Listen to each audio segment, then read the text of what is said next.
Support for your public radio station comes from our members and from the Climate Solutions Accelerator, hosting a 2-day interactive summit focused on co-creating a regenerative future for the Genesee Finger Lakes region, April 4th and 5th at the Convention Center. Registration at climategfl.org. And Genesee Country Village and Museum hosting its Maple Sugar Festival, where families can explore the historic village and nature trails and try tapping a tree Fridays through Sundays, March 21st through 30th. Reservations online at gcv.org. From WXXI News, this is Connections. I'm Evan Dawson. Our connection this hour was made in Monroe County, in Cayuga County, in Yates County. All homes to the latest sites marked for historic preservation by the Landmark Society of Western New York. We're talking about the annual 5 to Revive list this hour. For the past dozen years, the Landmark Society has identified sites in need of some kind of rehabilitation. The goal is to encourage investment in those locations in order to preserve the region's architectural heritage and to uplift communities in which they are home. And I have said it before, I will say it again. Most of us have grown up somewhere where you can picture a building, a historic place in your neighborhood or your village or your town, and maybe that's not there anymore, or maybe it's crumbling, or maybe it needs some help. That's kind of the idea here. What is our history? How do you preserve it? How do you get the grassroots movements going? How do you leverage funding? This hour, let's explore the 2025 5 to Revive. And if you're watching Connections on the WXXI News YouTube channel, you'll see photos of the 5 there. We'll also post them later on our website. I'd like to welcome our guest this hour. Wayne Goodman is Executive Director of the Landmark Society of Western New York. Welcome back to the program. Thanks, Evan. It's always good to be here. Larry Francer is Associate Director of Preservation for the Landmark Society. Welcome back to you, Larry. Well, thanks, Evan. Always great to be Great to have you as well. And on the line with us is Andy Robley, who is President of the Preservation Association of Central New York and a graduate of Wells College. Andy, welcome. Thanks for being with us. Thanks, Evan. Good to be here. So before we jump into the 5, and we're going to start on Wells College, but we got a lot of places to go this hour. I was just talking to our guest in studio about kind of the whiplash of whether national funding or cuts that could be happening could affect us. I had mentioned that, the Washington Post was reporting that the Trump administration has closed at least 5 General Services Administration regional offices. They put dozens of workers on leave from the agency's fine arts and art and architecture divisions. New Orleans Public Radio reports that in less than 2 weeks, the new administration reversed a 2-year-long effort to preserve centuries of history along an 11-mile stretch of St. John the Baptist Parish there. That's the longest sweep of unindustrialized land in Louisiana's so-called chemical corridor. So that was a big effort. Now that's on hold. Business leaders and historic preservationists have been asking President Trump to save the SS United States from being dismantled and sunken as an artificial reef. So there's all kinds of questions about what's going on nationally. And I just want to start with this here. You guys all steady and stable so far here? Steady as she goes, Wayne? Anything we should know about going on? So far, so good. The Landmark Society, its funding really doesn't depend heavily on federal funding. The thing that concerns me is the idea that preservation in general is integrated in so many different facets of our society that we don't really think about. Projects get funded for, let's say, affordable housing. So if you cut affordable housing, it impacts preservation, even though it's not preservation-defined funding. So the tentacles branch out, and it's really unknown at this point where it's going to go. One of the biggest tools that has been used in Rochester over the years is the Historic Rehabilitation Tax Credit Program. And we hope that program continues because it's been proven over and over again to be a money maker, a generator of income. So hopefully that's going to be safe. I have outed myself as a romantic about communities in the past on this program. I've been clear I don't love homogenization in design. I love character. I love the idea that every community's got its favorite tree, its favorite park, its favorite places, old buildings, retrofitted factories. We're next to the old button factory. I love stuff like that. I think it's vital that communities have it. I do want to ask you, Wayne, and I'll ask Larry as well here, for the people who are looking at what's happening in Washington, looking at cuts, trying to trying to tighten budgets. What do you say, Wayne, to the people who say, fine, do all that, just don't take any of my tax dollars to do it? What do you say to that? It's a overall difficult climate, right? I think it's important, not just from a preservation perspective, but I think you make a good point in that local park or those buildings that we remember, either growing up in, or we have sort of these formative moments in our lives.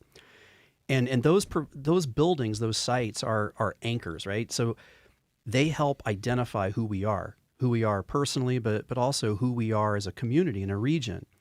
And when you start losing that, you start losing a sense of authenticity that just simply can't be replaced.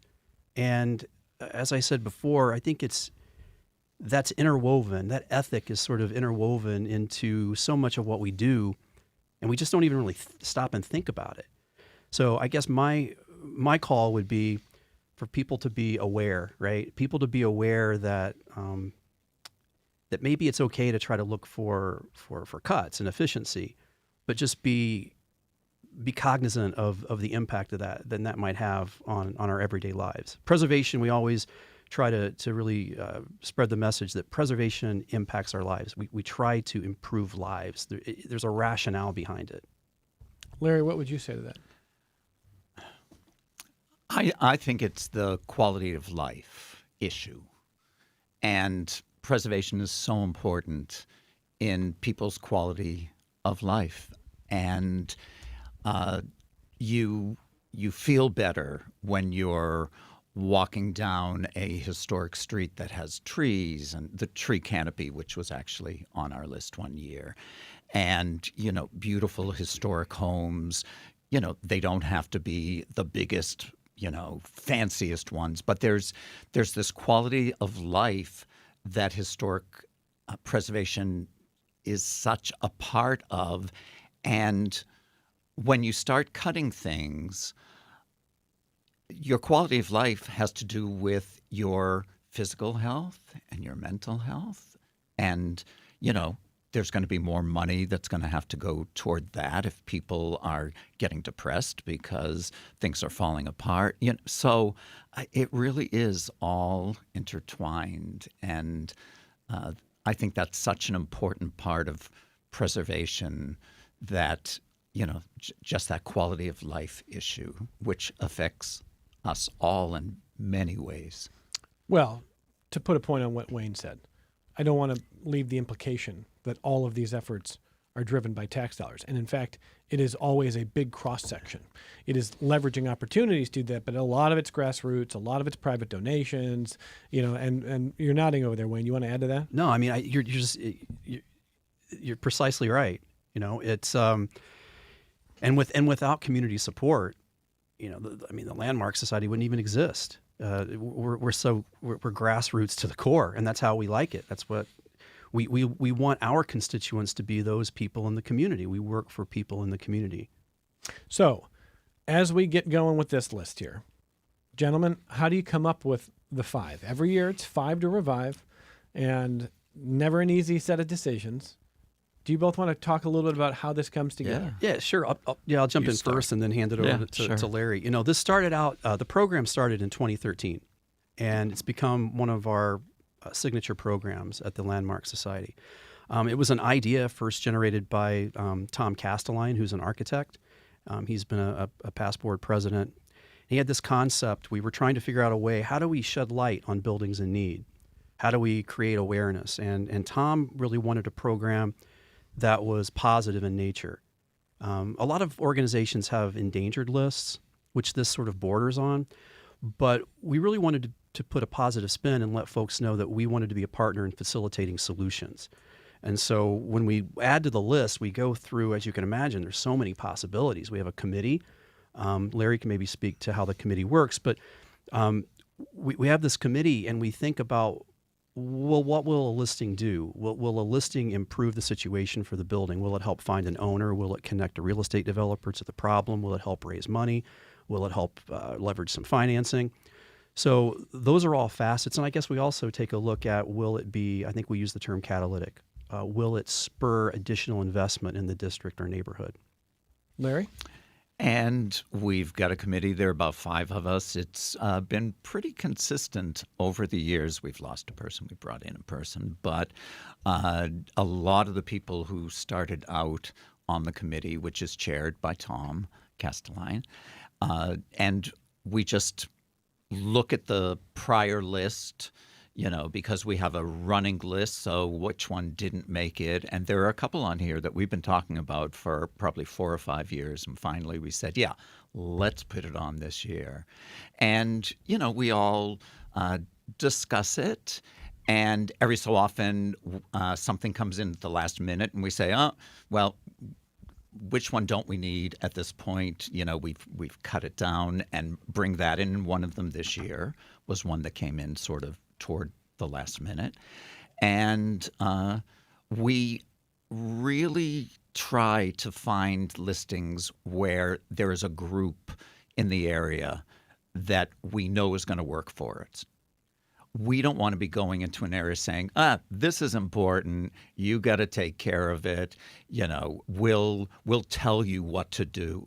No, we want to be working with a grassroots organization. But to tell you the truth, this year is an unusual list because there are very few groups that we've worked with before, groups that came to us, but when we reached out to them, there was a lot of concern and interest, but and there's more than one where you really can't bring one group of people to work on it, like the round banks, So this is an unusual list, but we're really excited with it, and now the work is really going to start because now the staff is going to be reaching out and going down and meeting with people and trying to get people together. So, we're excited. And as always, listeners want to know, hey, point to something you've had on past lists. What are examples? Because not everything that ends up on a list is going to thrive. Not everything is going to be there forever, but I'm going to take the first thing, which was from our very first list. And I got to say, out of all the lists, we had only lost one, which was the Hotel de May. And that was the only one that was torn down. And on our very first list was the Pulaski Library. And I think we probably mentioned it last year. Yeah. And we were very sad to have lost it. And there was a fire. And, these things do happen. But out of that has come something pretty nice. The Polish Heritage Society of Rochester, which was actually established in 1918, has reached out to us through Kathy Urbana and Michael Leach, and they want to do a Polish landmarks survey to take that neighborhood and really we typically only have buildings that are, still with us, but we probably will be including some. And, the fact that they lost that building is what brought them to us. They had seen our Jewish landmarks project. And so we're excited that, through this tragedy, we are able to really notate some of the important buildings for that community. Literally out of the ashes, yeah. Yeah. Wayne, what else stands out to you from past lists? Yeah, so in preparation for this, we take a look at the Five to Revive from previous years, and we often use the term, this is a former Five to Revive listing. So the Five to Revive just doesn't sort of die at the end of each year. It sort of continues. Some of my favorites, I just pulled some, the Eastman Dental Dispensary. It was also on our first list. It was so close to demolition, and now look at it, Eastman Gardens. It serves a wonderful function. Holly High School was also on that list. The Cattaraugus County Memorial and Historic Building, that was up for demolition. It's recently been listed in the National Register of Historic Places. those are some good ones. The front porch was an interesting listing a few years back, and that listing spurred Fairport to create a grant program to help people restore their front porches. And again, the idea of a front porch is it's an architectural feature, but it's such a social feature. It's a community feature when you're out on your porch and you're engaging with your neighbors and such. So we've been thrilled with the success of the list. I mean, we've actually been surprised at how successful it's been, even though we're not batting 1,000. Pretty close. We're pretty close. Yeah, yeah. And I want to jump in with just two quick ones. Yeah. Of course, the traditional trades. I mean, when we came in to talk about the traditional trades, it was one of 5, and that's all anybody wanted to talk about. That's all the calls were. And we've really moved forward with that. We had a wonderful window workshop this past year. We recently got funding from an anonymous donor to do another workshop. Megan Clement, our staff, is talking with other people who are working in the traditional trades at this point, and organizations who are trying to. So that's a great one. And I gotta say, this was on our 2015 list. It was Main Street East and North Clinton Avenue, which is that fabulous home leasing project that is going great guns and hopefully is really going to help turn around that neighborhood. And the DRI funding that went to that also went to our St. Joseph's Park with Alta Vista, that whole area, which brings in the Cox Building, which we'll talk about later. So that sets us up here to talk about the 2025 Five to Revive from the Landmark Society. Wayne Goodman, Larry France are with us in studio.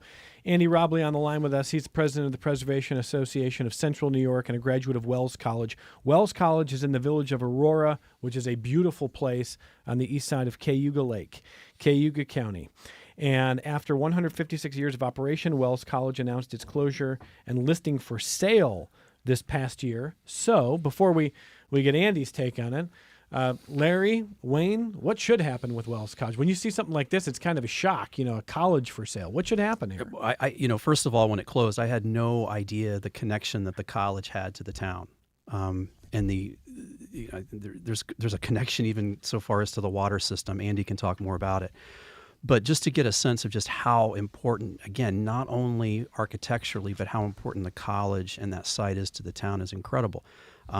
We want it preserved, whoever comes in and whatever the new ownership, whatever use the new owner envisions, we want the campus to be treated with respect. And we feel like that it's undeniable that the campus is going to be connected to Aurora. So Andy has some great takes on it, and he's really been sort of a warrior on the ground there. Well, Andy, I'm reading about some of the spaces there. Many National Register buildings, an 1852 Tuscan villa, 1858 Gothic Revival home, 1890 brick main building, 1968 Brutalist library, and it's assessed and listed for sale at $8.5 million here. What do you think should happen to all this space here, Andy? Thanks, Evan. That's a big question. What I do know is that as Wayne was pointing to, and as you pointed out earlier, these historic places are just that. They're not just buildings, they're places. And in the case of Wells College, it's been a place that has had such an impact on people's lives and their development for 156 years. And it is inextricably bound to the village of Aurora, and Cayuga College, or Cayuga County, in the broader sense. What we know what we don't want to see. We don't want to see any bad treatment to the historic buildings. You mean demolition? Want to make sure that demolition or there's something that preservationists adhere to, which is called the Secretary of the Interior standards. And that provides some guidelines, some flexible guidelines into the appropriate treatment of historic buildings. And so that's what we want to make sure happens. aside from that, the economics that you guys were talking about earlier is also important, especially in upstate New York, where the value of the land is almost always lower than that of the buildings on top. So I don't think you will ever get a better return on taking a building down to build something new when you could preserve it.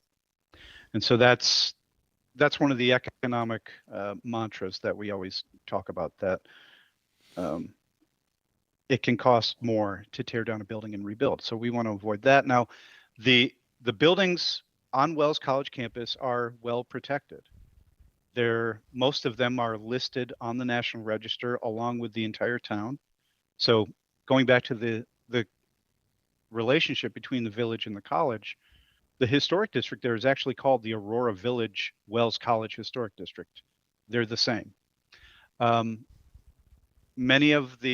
of the historic buildings on campus are also locally protected, which means they actually have a higher level of protection for against bad treatment and bad development. So it's really, I think we're in a good place, a good position. What PACNY is interested in is just making sure that communication is facilitated between the people that live in the village and the college administration and the state. And a listing like the 5 to Revive goes a long way in providing tools to make sure that that communication is in place and is working. So while Andy was describing what he doesn't want to see happen, I saw Larry Francer react when I said, so you don't want to see demolition, and Larry said not just that. So obviously you don't want to see demolition, but can you elaborate, Yeah. Larry, on Andy's point there? Yeah. Right. Well, I do want to point out that Andy was great in bringing a coalition of preservation groups together, including the Landmark Society, the Preservation League of New York State, and Historic Ithaca. So all of us as a group had been meeting on Zoom and, going to some meetings and so forth. Andy surely was the lead. But at first, the concern was we were going into winter and they were not leaving the heat on in these historic buildings. I mean, that is like the number one sin. So because, it's just not going to work. I mean, you're going to have problems, and they may be problems that you just can't get over. So we got through the winter, but we also did get them to turn the heat back on to some of the buildings. And also this local designation, which is really, that's what has the real that's what can actually save a building, by a local designation, because the National Register is great, but it's honorary. But the local designation just happened, right, Andy? Didn't you sent us off this great email about, one of the trustees who just came back and was telling you that they got it through. You want to take it from there? Sure. Yeah. So a point of contention has been for well over 25 years, the buildings that were constructed after 1968, and that includes the Long Library, Evan, which you referenced, and then two of, I guess, little sister buildings called Barlow Music Hall and the Campbell Art Building. These were designed by Skidmore, Owings, and Merrill, which is probably, I'll go out on a limb and say it's the premier architecture firm in the world right now. They did the Burj Khalifa, One World Trade Center. They're known for these like iconic buildings. Not many people know that there's 3 SOM buildings on Wells campus, but they were so young when the original National Register listing was done, they didn't qualify. Typically, there's a 50-year guideline for a building to become quote unquote historic. Well, we've passed those marks for all those buildings. And so we very actually just last year, 2024, because the 2 sister buildings were built in 1974. So we recently, just 2 days ago, were able to help get those buildings locally protected. And at the same time, they were designated as National Register eligible by the State Historic Preservation Office.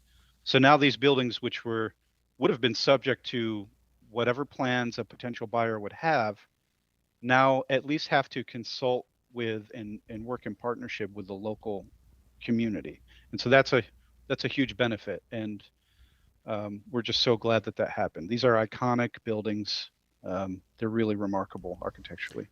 So Wells College in the village of Aurora on the list here. And one other question I have before what we're going to do is we're going to rip through the rest of the list, and then I've got some emails here. Okay. You always got great ideas coming from Connections listeners, by the way. But I want to ask you, Andy, Larry, Wayne, a little bit about how you find the right use for something as unusual as a series of. But this is not one building. This is not a button factory.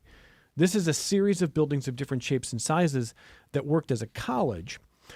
And, just recently, I happen to have been spending a lot of time in the region looking for empty space because I'm on the board of a Little League program and we lost our indoor training space. And so I'm going, well, there's got to be old factories and empty spaces. And there are. They're not always suitable for repurposing in certain ways, or they're not always affordable. One place that we kind of put our eyes on was the old Freedom Village on the southwest side of Seneca Lake, which is a series of buildings there. And people who I talked to down there were like, what's going to become of all of these buildings that was this very specific thing? So I'm thinking of Wells College. And Andy, it wasn't fair for me to ask you, what should this be? That's too early. There's probably a lot of ideas. That's not necessarily right in the wheelhouse yet. But I do want to ask you, obviously demolition is bad, but what is the kind of thing that you would say, boy, I just don't want to see it become this? Is there something on the top of your mind there? I'll answer your first question. What should happen? Okay. What should happen is whatever the use of these buildings becomes should be the product of continual negotiation between all the stakeholders. And so preservation is almost never dictated by any power, whether it's the state, the local preservation commission, preservationists, or the property owners. It's a continual negotiation, and to understand who, quote unquote, owns these buildings. So often, let's say there's a historic building in your town and somebody in California owns it and they have their own plans, but they don't understand the local context of how the building was used and what it means to people. If they're not in communication with the people that live there, that's where problems arise. And, I could point to a number of examples where communities have splintered into bitter stalemates over the potential use of a historic building. And so it's so important to begin that conversation. As for what I don't want it to be, that again is hard to say because architects are creative and preservationists and the people that care about these buildings are very creative too. And so we know that there's purchase offers that have specific plans that we're excited about. And the question that nobody likes, that the preservationist, including myself, always has to give is, it depends. No, I understand. It's contextual. I understand. That's fine. Larry, anything popped to mind for you? What do you not want to see? Quiznos subs. Probably don't want that. I sort of, no. That's a no. Fast food is a no. I'm just intrigued by the purchase offers, the people who've put it in, and most of them are for schools, either charter schools and some with Native American history and I think studies, and also the alumni organization has put in a bid to open up another college. So, I mean, There's a solution coming, you think? I think so. And, I mean, those, in my mind, those would be perfect. I mean, keep a university where there's a university, keep a college, on a college campus. Anything you want to add, Wayne? No, I mean, Andy's just done a great job down there, and it's been, as Larry said, it's been fun working with a coalition. The scale of this listing is a little bit larger, than some of our, for example, the Cox Building. It's very, very easy. It's very tangible. This is a little bit more nebulous, but we feel like positive results hopefully are around the corner. Let's get this only break of the hour, and let's come right back, and we're going to rip through the 5 to revive. We just told you about Wells College in the village of Aurora, Cayuga County. 4 more to share with you on the 2025 list with the Landmark Society after this only break. Support for your public radio station comes from our members and from Mary Cariola Center, providing education and life skills solutions designed to empower individuals and the families of those with complex disabilities. Mary Cariola Center, transforming lives of people with disabilities. More at marycariola.org. This is Connections. I'm Evan Dawson. Every year, the Landmark Society of Western New York chooses 5 to revive. Typically buildings, sometimes series of buildings, community landmarks, and more. And they're choosing these because they think that some rehabilitation is necessary, some grassroots organization, sometimes funding, different kind of efforts. The next on the list, we just told you about Wells College. The next on the list is the Cox Building in the city of Rochester. Wayne, tell us about that one. Yeah, so the Cox Building was built in 1888. It's a Romanesque building. It's fallen into disrepair. It's been a problem for the city for a number of years. And in looking at this particular listing, the committee felt that it's one of these iconic larger buildings in downtown Rochester that just has a ton of opportunity, particularly for mixed use, whether it's affordable housing, retail, office space. It could be a mixture of that. And this is another example of where we feel like the Cox Building would have that catalytic input. It would leverage additional investment. Larry pointed out earlier, we have a great partnership with Ibero at their project next to St. Joseph's Park, the Alta Vista project. We're a partner in that. This is nearby, and we feel like that this area is really ripe for investment. And the mayor was at our press conference, and he specifically brought up on this that this is sort of, going right around that corner and grabbing this whole area with the Main and Clinton project, and he felt it was really important to sort of just get this downtown section really, really moving, and we're excited about that. Well, you point to Pittsburgh, their strip district. You point to cities that have similar challenges. When you've got something that ends up hollowed out, there may be action going around it, but if you've got a 7-story building that's really struggling, that's often the domino that either says this is going in a good direction or this district's going to struggle. What do you see? Wayne, is there something that pops to mind to you? You look at that and say, that could be X, Y, Z. Yeah, I mean, housing is of course my first thought. It's well suited for housing. It's listed in the National Register, so it is a building that is eligible for the Rehabilitation Tax Credit Program. It's really a prime piece of real estate. And as Larry pointed out, and as the mayor has pointed out, it's sort of that missing piece. It's that link that connects a lot of other good projects together. So we're excited about it. I think the possibilities are certainly endless there. That is one right in the heart of Rochester that we'll be following this year with the 5 to revive. The next on the list is the Bologna Mill in the hamlet of Bologna. That's in Yates County.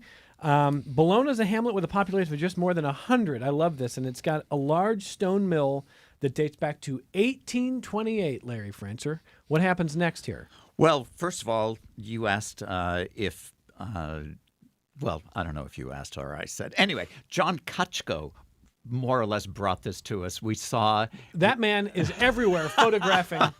Yes. He's usually at Letchworth, I should say, but he's not true. at Letchworth. That's he's true. somewhere beautiful with his camera. Yeah. And we saw this picture, and Megan reached out to him, and he connected us with the owner.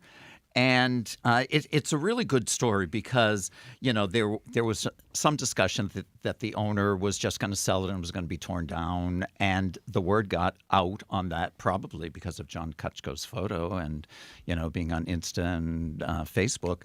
And the area, the hamlet, the few people in the hamlet, they really got up in arms. They were really upset about it.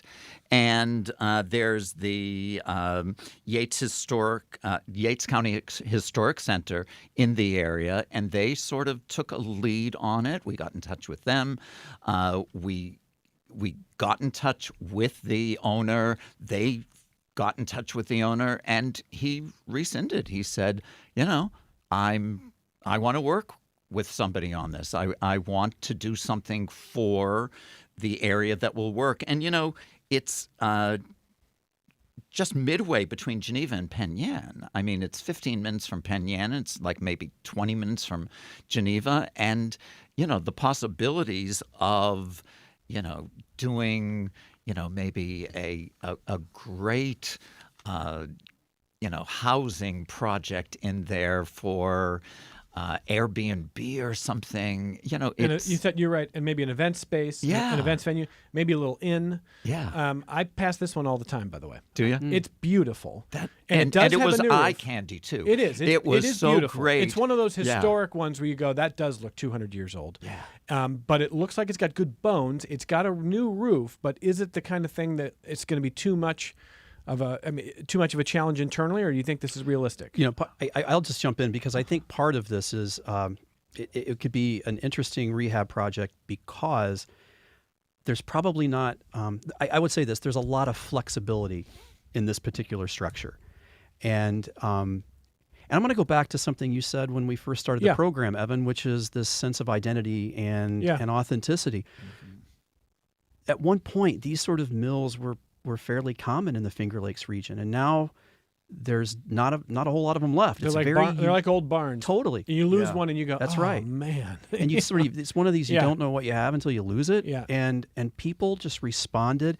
It is as we've said, if folks haven't seen it, it is such a picturesque. It is a postcard image of the Finger Lakes. It looks like Americana. I mean, it really Beautiful. does. Yeah. So And this came to our attention late in the process. So we already had easily 4 picked, and it was like, wow, well, we were talking about this one, and so that's elbowed how its way onto the 5 to revive. it sure did. So We'll thank you, John, for bringing it That's up. right. Bologna Mill in the hamlet of Bologna, that's in Yates County. Hey, before I get to numbers 4 and 5 on the list, Hoover in Pittsford wants to jump into the conversation. Hello, Hoover.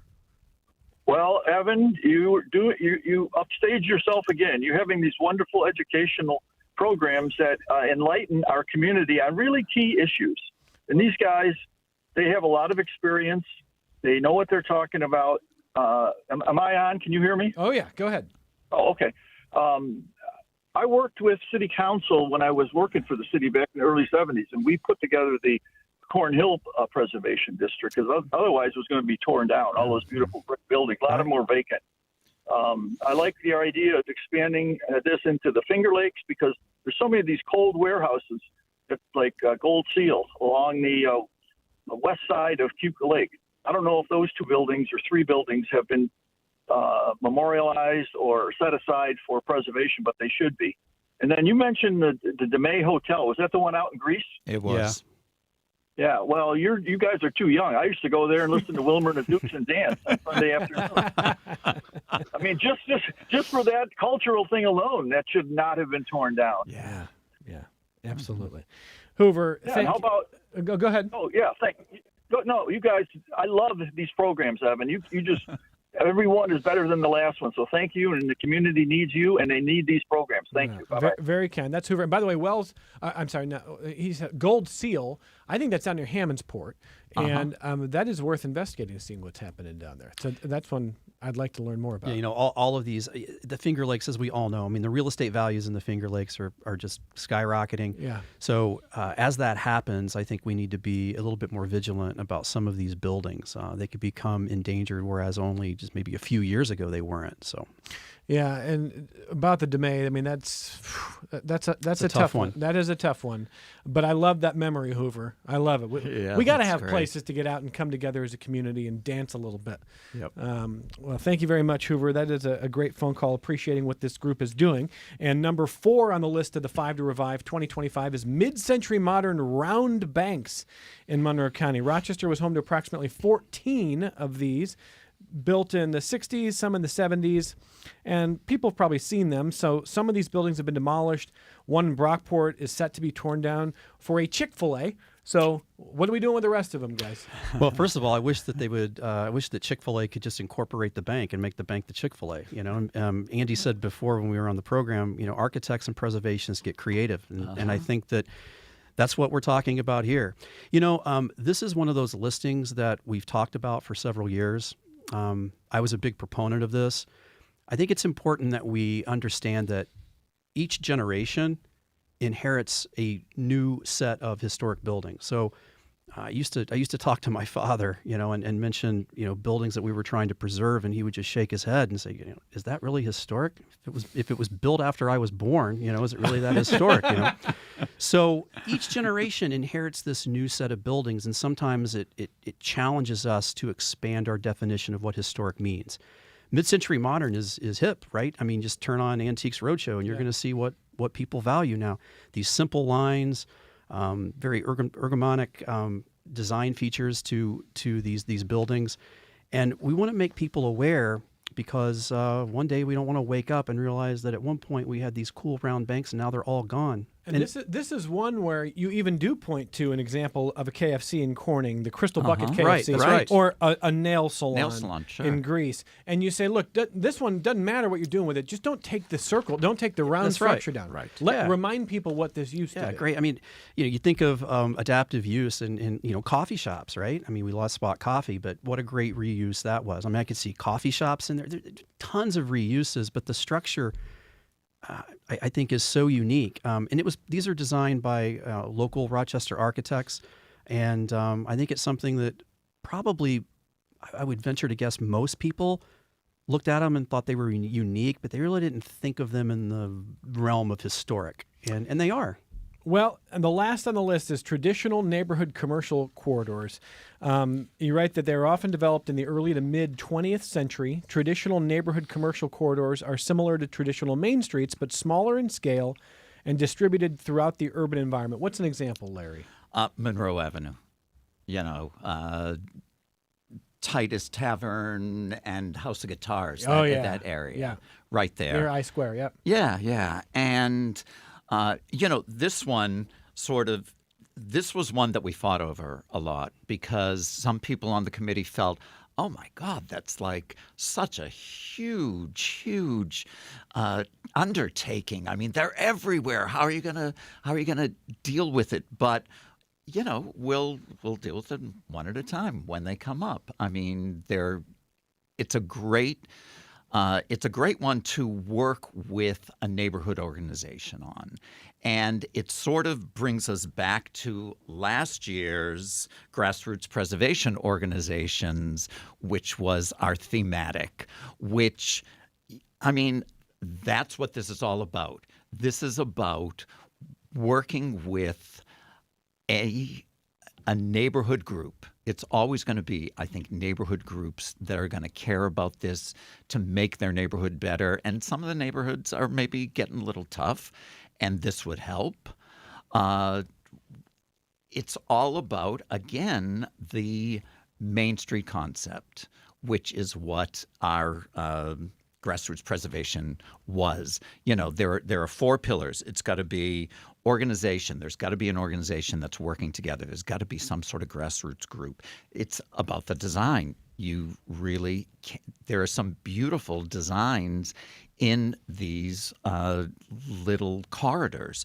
Economic development is absolutely important. You can't just have all museums everywhere. You've got to have, some coffee shops. There's got to be some homes, and you got to be able to promote it. So, we have been working, and Caitlin Mivas, who was our director of preservation, now with the Preservation League, she's working with the Landmark Society to really try and get a New York State Main Street program together, and something like that is going to help these corridors. Chris in Hamlin says, I spent my childhood and adolescence in the 19th Ward 60 years ago. I understand that the commercial strips along Chili Avenue, Arnett Boulevard, and Thurston Road were developed before the First World War, when the area was a streetcar suburb and before automobiles had become common. People would patronize the small businesses getting off the trolleys on the way home from work downtown. This whole way of life is gone now, as it has been for generations. Could your guest talk about how these spaces could be effectively repurposed to serve the community that lives there now? It's a good question. Related here. These corridors are, without question, anchors for neighborhoods and districts. They just simply are. When you see the commercial corridors fail, or you see them suffer, or you see them neglected or vacant, that has an impact on the surrounding residential areas. So a lot of these, as he points out, were districts that serve the people in the neighborhood with different types of shops and services, and it was basically built on a pedestrian model. And I don't think that that's necessarily outdated. I think that we've gotten accustomed to living without it. But we only have to go to Park Avenue. Look at Park Avenue, and that's an example of something that works. Monroe Avenue works. It's just there's some trouble there. I mean, the stores are suffering. We need to put some more focus on these, because by focusing on the commercial corridors, we're focusing on the residential impacts. So often the walkability too, right? Very often. Yeah, and I also see that, maybe it was always just restaurants for the people getting off the trolley that were there. So we've got to have some businesses, because there's got to be people working there who want to eat at the restaurants as well as the neighbors. There've got to be second floor apartments, which is what's happening a lot and which was traditionally there, and start restoring some of those more. And there'll be people who will want to come down and eat at the restaurants. And so, I mean, I think it all just works together. But it is the wonderful thing about Rochester, our neighborhoods. We have some really, really great neighborhoods that Indeed. other cities don't have. In all of these listings, none of them really represent what we would call these static monuments, right? I mean, these historic buildings are here to be used. They're here for a purpose. Yes, they're great pieces of architecture, but we leverage that heritage to improve lives. I mean, as we've said, it's about quality of life, and that's why the Landmark Society exists. That's our mission. Joel says, I love this year's list. It is a great grouping, no pushback on the selections, and hope that the Mill, Wells College campus, and Cox building are put to great adaptive reuse. Right. Yep. The funky round banks can be saved. Definitely think that the loss of the round bank building in Brockport will make that area even more boring. But Joel says, nevertheless, I must state, as I do each year, that the Jackson Sanatorium needs to make the Landmark Society's list.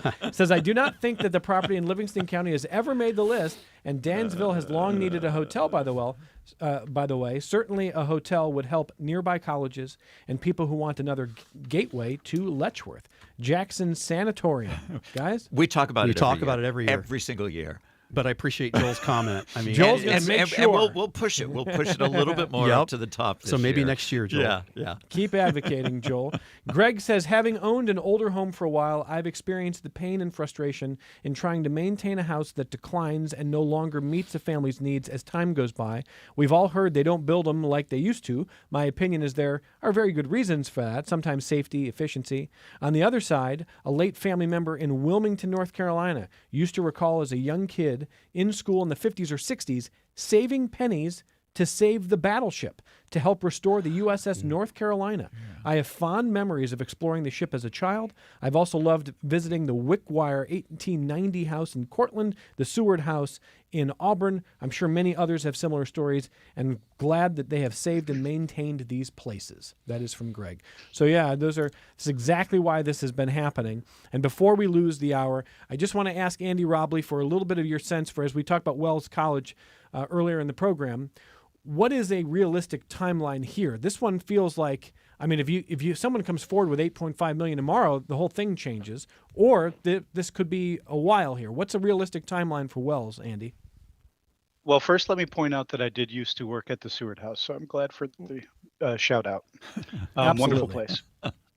The timeline, well, if somebody showed up with, if the offer was accepted and they showed up with the check tomorrow, it still has some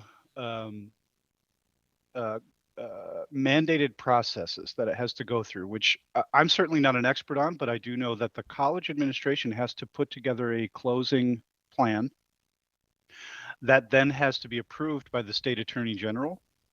And so all of the input from the local stakeholders in our little group, which has been sending the attorney general letters, that all gets factored in, and they will work with any potential buyer to make sure that their plan is appropriate. So as far as the time frame, I don't know. This is also new. Small colleges are closing at a rate of maybe one a week in this country. And so it's hard to say. Cazenovia is still not completely settled, although they luckily have found temporary tenants. So I really don't know. I wish I had an answer. Well, Andy, I hope the next time we talk, there's a little bit more clarity. And I know it's going to be a long process here, a difficult process, but that's why the Landmark Society has put Wells College on its 2025 list. Wayne and Larry, what do you want people to know about learning how to get involved or learn more about what you're doing here? Wayne? Well, to learn more about the Landmark Society, they can just go to landmarksociety.org. We welcome membership. We welcome supporters. We welcome volunteers, because at the end of the day, we're here for people, right? I mean, without the people, the buildings don't really mean much. So we depend on people, we rely on people, and we welcome it. Larry? Facebook and Instagram at Landmark Society. We also have our statewide preservation conference coming up. It's going to be in Poughkeepsie this year. If anybody wants to go down to the beautiful Hudson Valley, you can go onto our website and sign up for that. We've always got lots of great things going on. We've got our house tour, which is going to be June 7th and 8th, and it may not have been announced, but I'll announce it. It's going to be in the Park Avenue area again, which is always fabulous. There's our cocktails and carburetors in September inside downtown. Lots of great things. And come to St. Joseph's Park, Eastman, St. Joe's. We got lots of things happening. Well, what a lovely hour. A great email from Roger talking about how he's going to miss the Pulaski Library, but sometimes you lose something in a community you see is the value of saving what's left. Right. That's what this conversation is about. Larry Francer, Wayne Goodman from the Landmark Society of Western New York, thank you both for being here. Thank you, Evan. Thanks, Evan. Andy Robley, good luck to you and the team trying to figure out what to do with Wells College. Thanks for being with us, Andy. Thanks. And Have a from good the day. whole team at Connections, thank you for listening. Thank you for watching. Thanks for being with us. We'll be with you next week on member-supported public media.